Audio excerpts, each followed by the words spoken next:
lot of this isn't going to make sense to you, and I'm sorry about that. I'm just going to start at the beginning, with the house.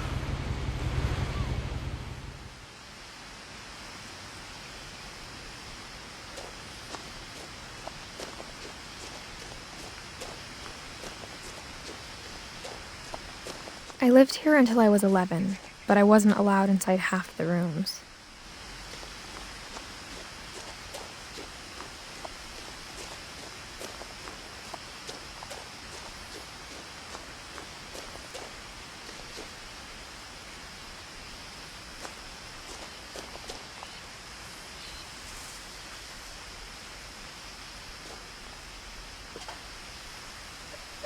Inside the mailbox were bills from 7 years ago, marked urgent, open immediately.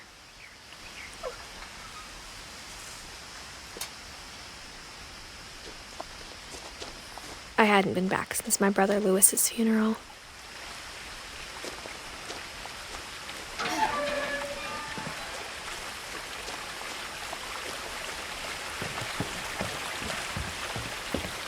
In her will, my mother left me a key, but didn't tell me what it unlocked.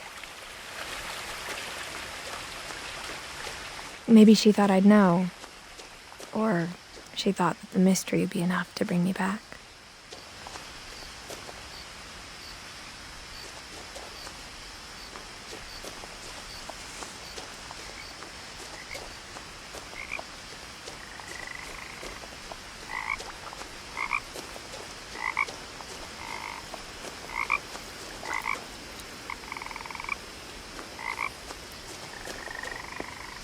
The truth is, even after I inherited the house, I never thought I'd come back to it. But now I had questions about my family that only the house knew the answers to.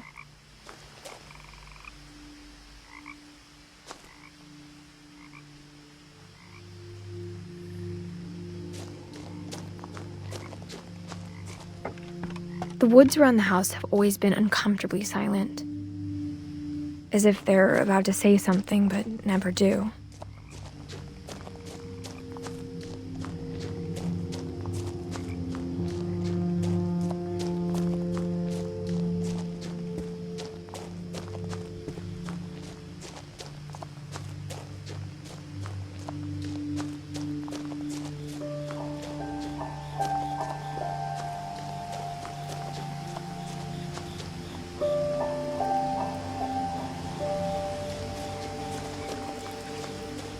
The house was exactly like I remembered it, the way I'd been dreaming about it.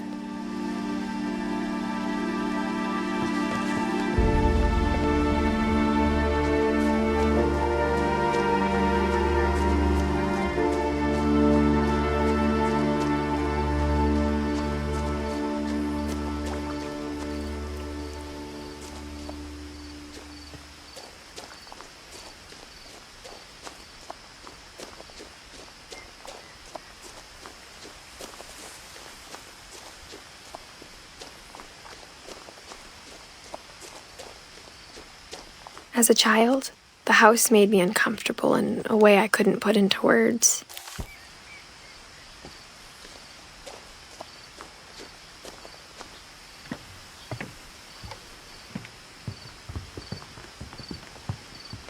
Now, as a 17-year-old, I knew exactly what those words were. I was afraid of the house.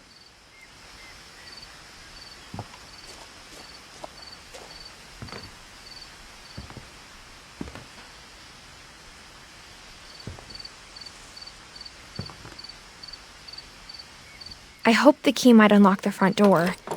It didn't.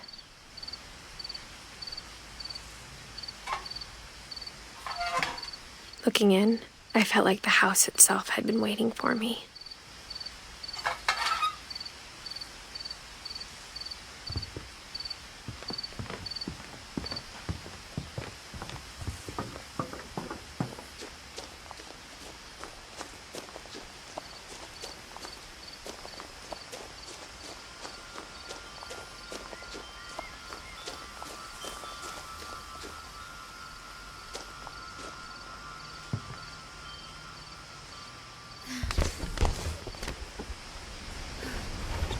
Crawling through the doggy door used to be a lot easier when I was 11.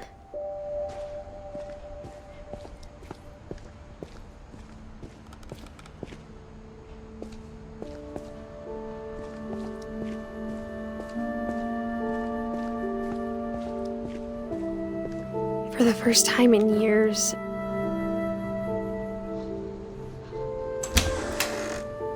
I felt like I was home.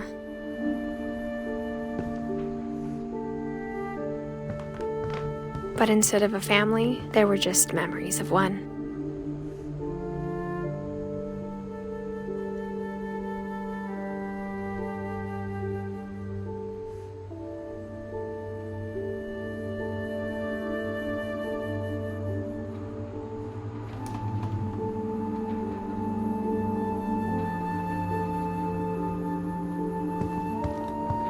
Like how after Louis started working at the cannery, we all got sick of eating salmon. Except our cat, Molly. Or how only one restaurant would deliver to our house, so we had Chinese a lot.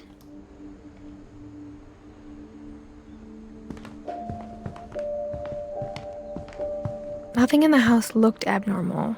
There was just too much of it, like a smile with too many teeth.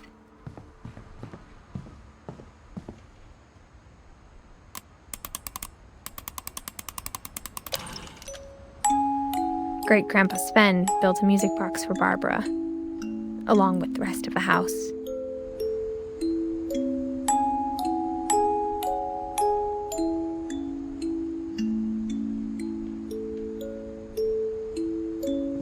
Mom always told me to stay out of the basement, so I wasn't too surprised when the key didn't fit.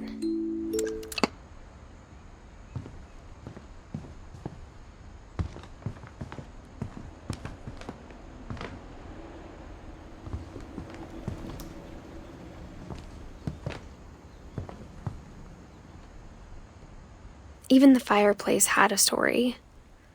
Edie told me the bricks came from the original house, after it sank.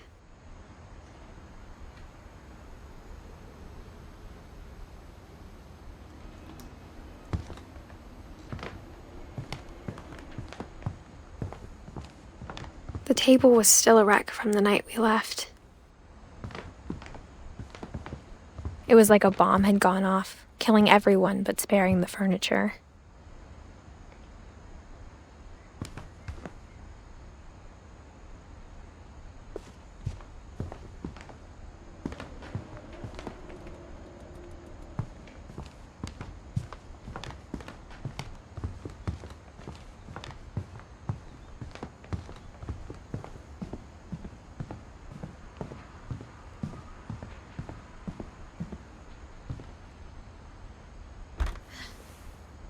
Edie told me once that every Finch who ever lived is buried somewhere in the library.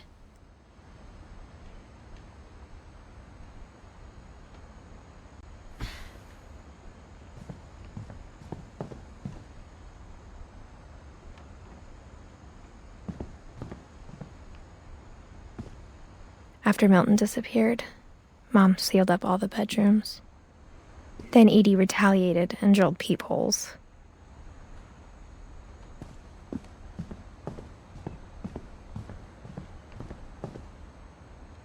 Whenever people ask me about my family, the first thing they always want to know about is Barbara.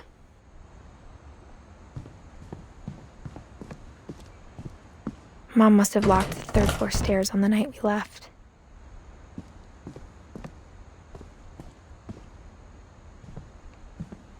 Edie's father, Odin, built the original house.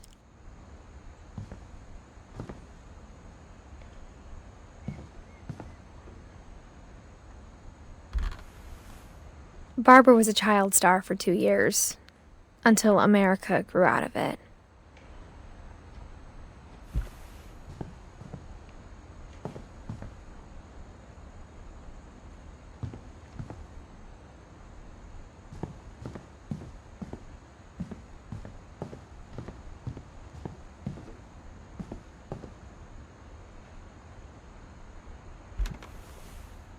The last time I was in Edith Sr.'s room, I was 10 and she was painting my portrait.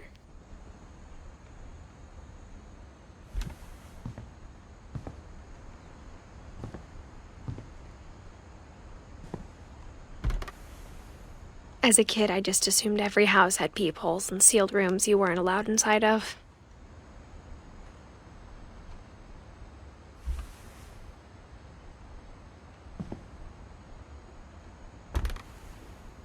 My Grandpa Sam spent 7 years sharing a room with his dead brother, Calvin.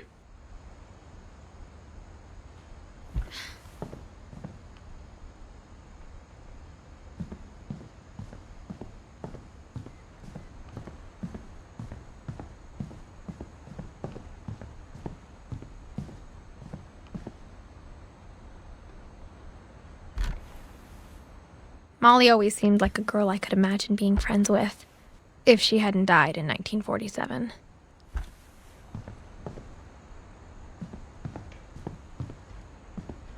I spent a lot of time playing in Great Uncle Walter's room. I think my mom sometimes regretted not sealing it up.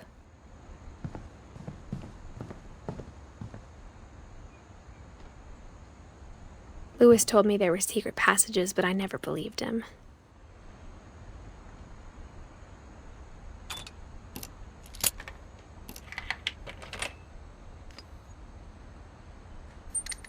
Turns out, my mom was really good at keeping secrets.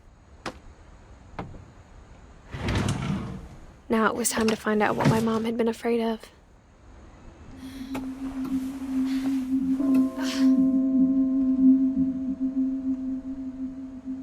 Reading this, maybe it sounds like I had a plan. But I had no idea what was behind that door.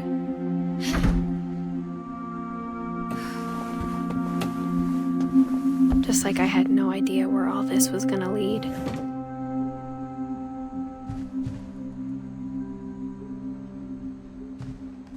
I grew up looking at Molly's room through the peephole. Molly's gerbil had a tiny bedroom with its own even tinier gerbil cage.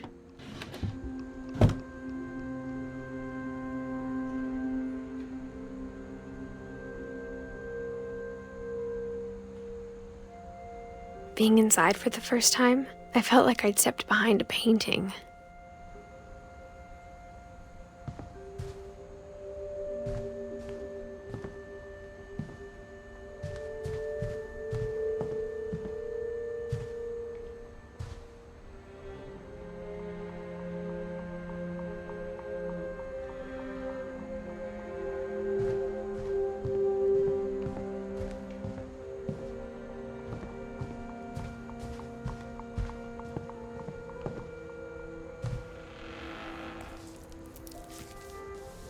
December 13th, 1947. Dear Diary, I'll be gone soon, but I wanted to tell somebody about what's gonna happen.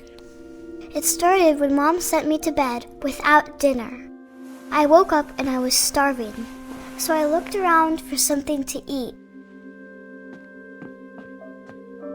The gerbil food was dry, but I didn't mind it.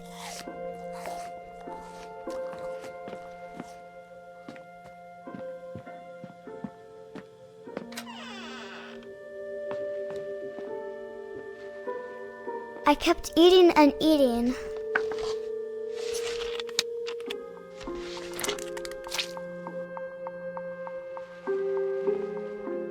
I ate a lot of things that night.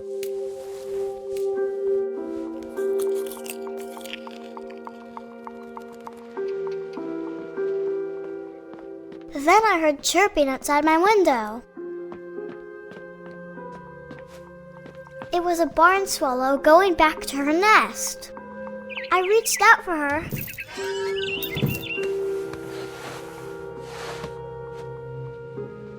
And suddenly, I was a cat.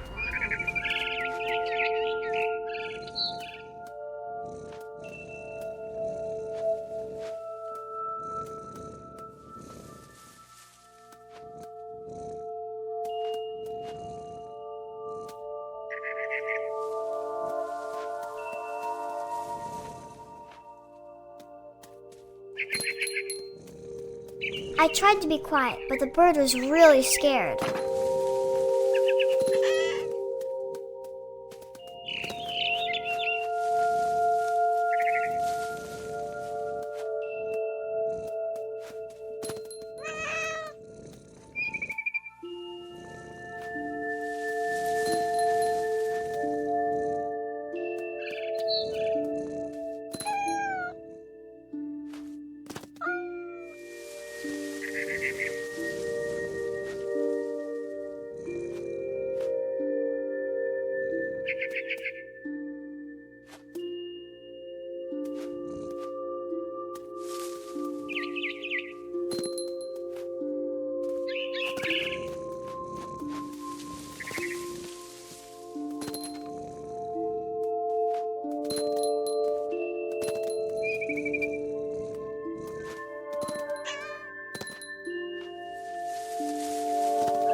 I jumped and I almost got her.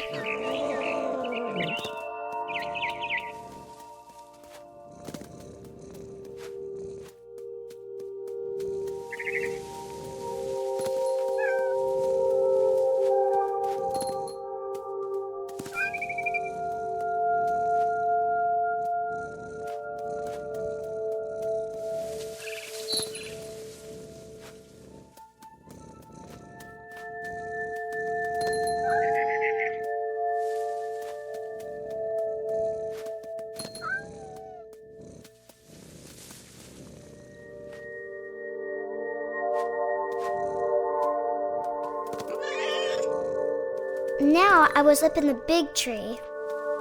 I promised Dad I wouldn't climb it anymore. All I cared about was eating that mama bird.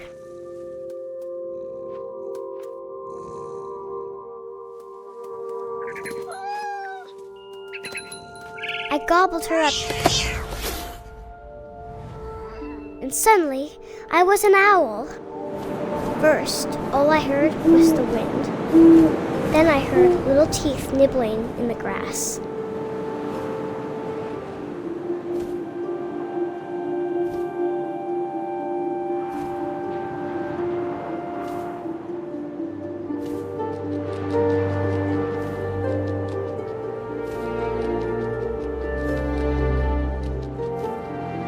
Rabbits.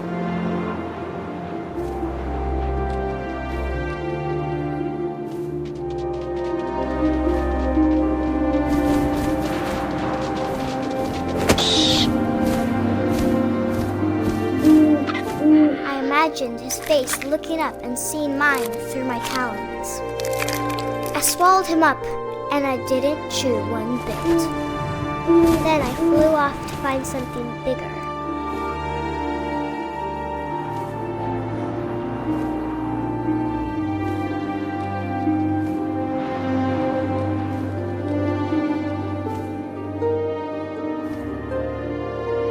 A mama rabbit.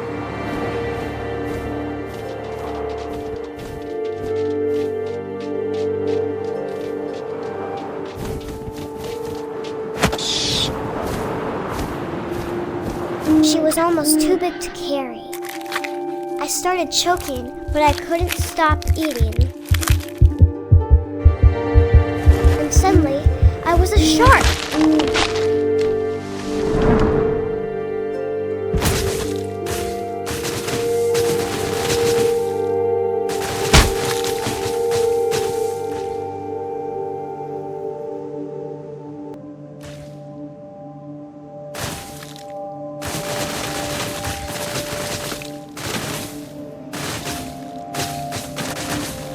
I rolled off a cliff and into the ocean. Now, I was hungrier than ever.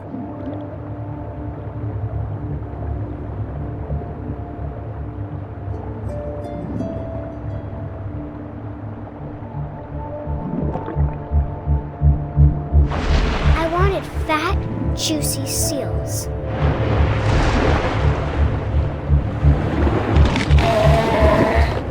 I tore off her flipper, and it tasted really good.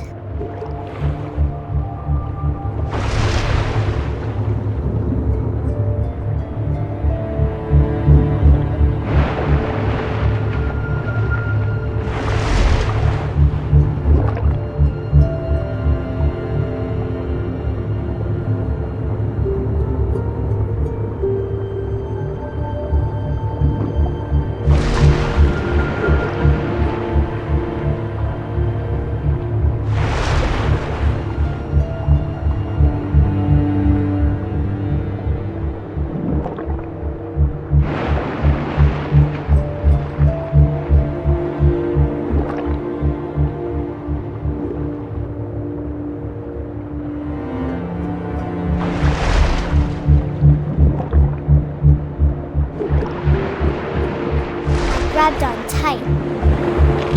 But I was so hungry, I jumped out of the water. When I opened my eyes, everything had changed.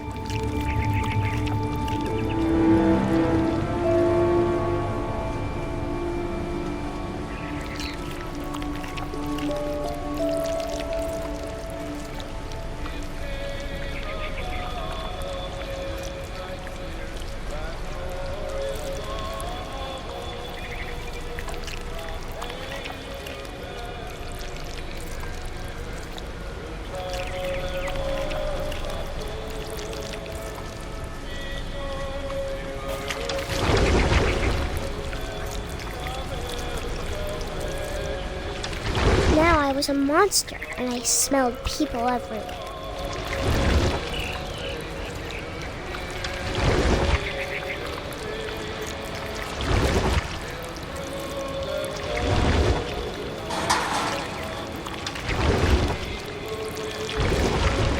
I was big, but I moved real quiet.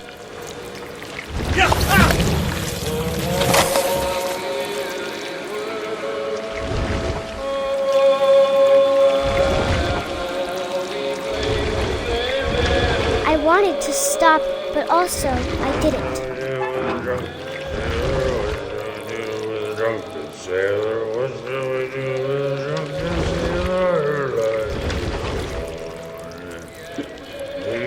Belly with a rust. His belly with a rust.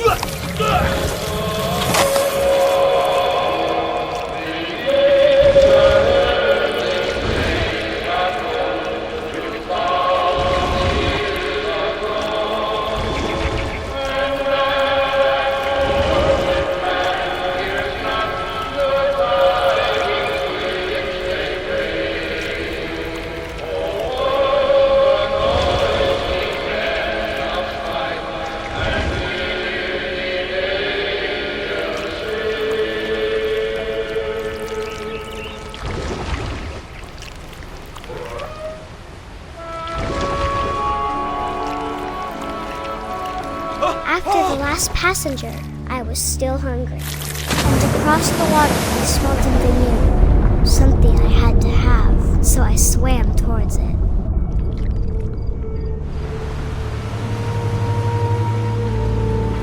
I slithered onto the sand, and the good smell went into an old pipe.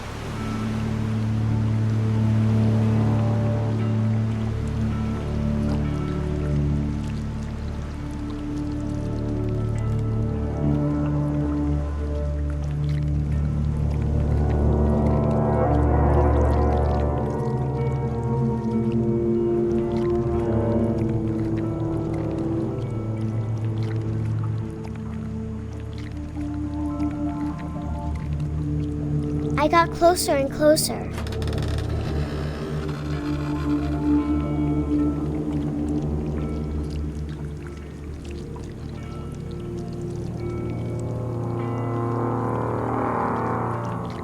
All of my stomach started growling.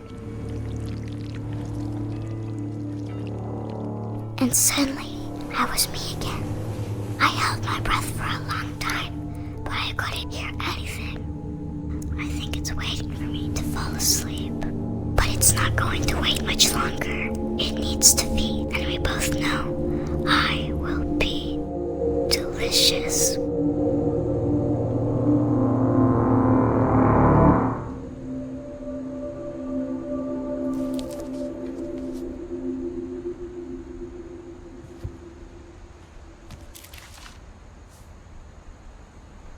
I'm not sure if I believed all of that, but I'm sure Edie would have.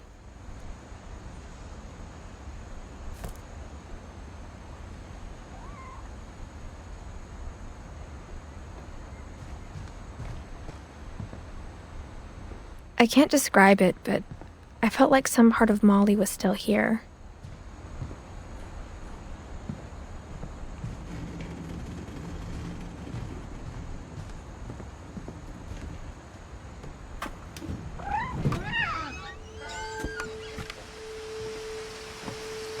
This will be obvious later, but my mom never told me any of these stories. Edie would have, but Mom didn't like bringing up the past.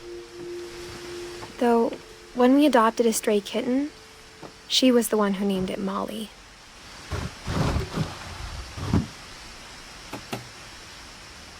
I spent a lot of time in Great-Grandma Edie's room.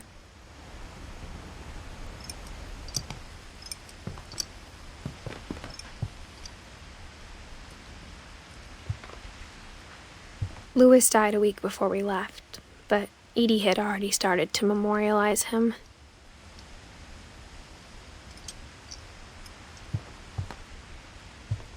Her room was like a museum.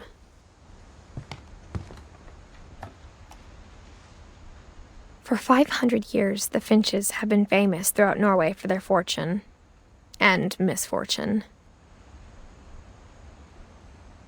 Odin Finch buries the latest victims of the family curse, his wife Ingeborg and their newborn son, Johann. On January 7th, 1937, he set sail with his family and his house, hoping to leave the curse behind. But 40-foot waves off the coast of Washington send the house and Odin to the bottom of the sea. Odin's daughter Edie, with husband Sven and baby Molly, step ashore on their new home, Orcas Island. Odin Finch is the first to be buried in the new family cemetery. His daughter Edie is already dreaming of a new Finch house.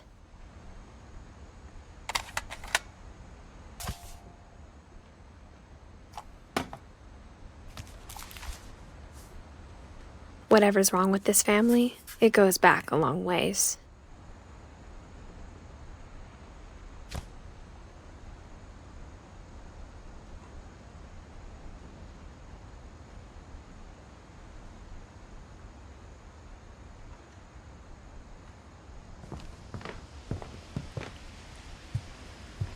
When Edie told people Sven was killed by a dragon, she could also have said he was building a dragon-shaped slide that collapsed. She could have, but she didn't.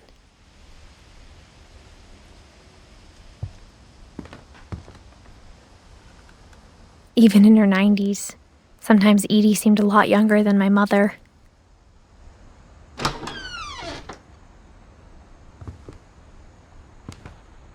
The only trace Grandpa Sam's first wife, Kay, left on the house was the pink bathroom. It was a pretty big trace.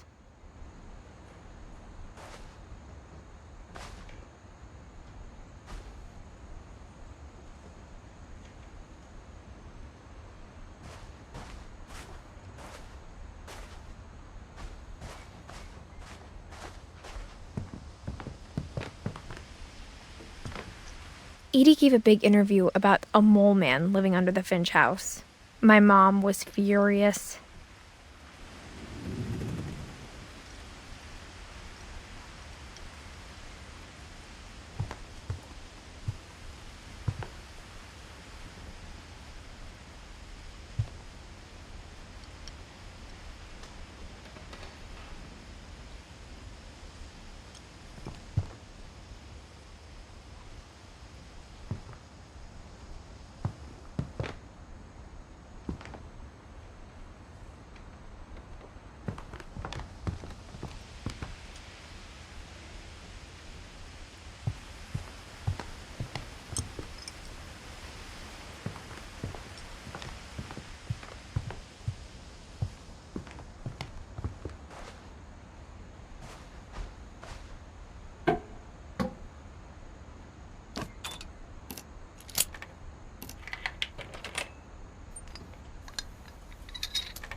There's a secret in this bathroom.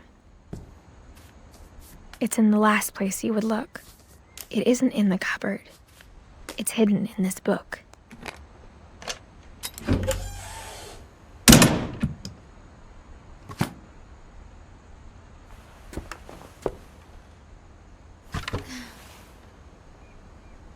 Sven gave Sam an old camera he'd refurbished. He never put it down.